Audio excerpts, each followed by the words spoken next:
A paralysed Rockingham boy is the first in Australia to be given a Whizzy Bug, a mobility vehicle imported from the UK to help him get around. SED's caught up with Zedi and his family.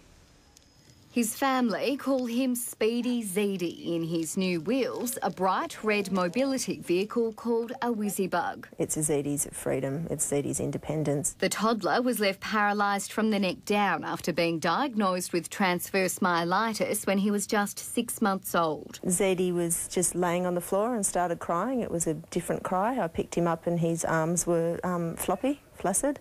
Knew instantly something was wrong. He's the first child in Australia to use the device, imported from the UK by the Centre for Cerebral Palsy. The customised chair with sensors built in the headrest, giving him the ability to move around. It means Zedi can play with his brothers. It just gives him the opportunity to be like a normal little kid. They're all opportunities that every child needs so they can have quality of life. Every year, more than 2,000 newborns will need mobility assistance. Occupational therapist Scott Langmead is encouraging parents to consider trialling the devices during the child's younger years. Typically developing children who roll and get to crawl and stand.